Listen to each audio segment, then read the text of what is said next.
I had serious meetings yesterday with the police on the issues and threats to politicians, threats heading to an election. And I do not want anything to happen again. So yes, I will apologise. I always will when I make a mistake. I did. I offer an SO24. That is within my gift and power. But I will also say I will do whatever it is to protect anybody in this chamber or anybody who works in this house. That is my duty of care. Andrew Percy. Mr. Speaker, I was in Israel last week meeting with friends and survivors and hostage families, and I actually felt safer in Israel than I do in this country at this moment in time. And I have two reflections on that visit and on what happened yesterday. First of all, nobody in this house has any business, agency at all in telling the state of Israel where it is able to operate to seek to rescue hostages who are being raped by Islamic terrorists who hold them. Nobody has any business. Secondly, if we have a rerun of the debate we had yesterday, we will have exactly the same thing happen again, which is that members will not vote with their hearts because they are frightened and they are scared.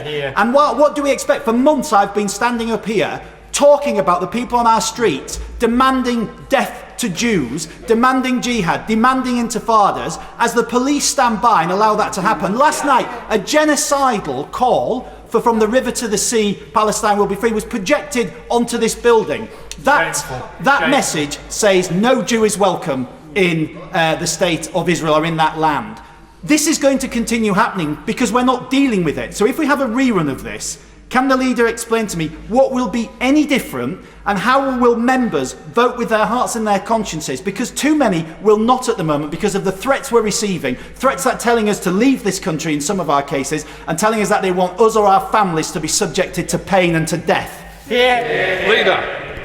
Well, can I thank my honourable friend for raising this? I don't think there is any member of this House that has not come under threats and intimidation and increasingly death threats to them, but also members of their family as well. Well, we've just been listening to the House of Commons there, the Speaker first apologising for the chaotic scenes, admitting he made a mistake in the way that he has, to some extent, favoured the Labour Party in the goings-on of yesterday.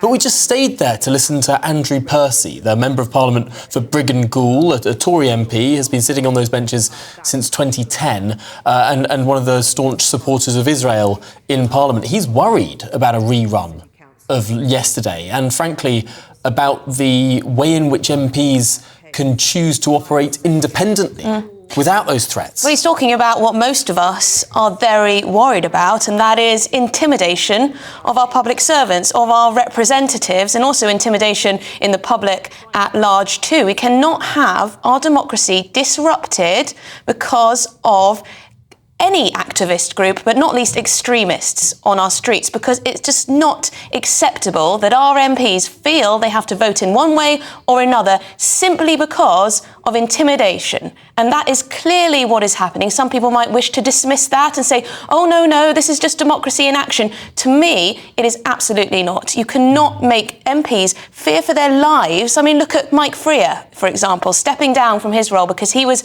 pro-Israel in his views and he received death threats on a near daily basis by the sounds of it. Well, not just death threats. His office had an arson attack presented against it, and had he been in his constituency rather than in Westminster on one fateful day 2 or 3 years ago, he would have been murdered by the terrorist who went on to kill Sir David Amess.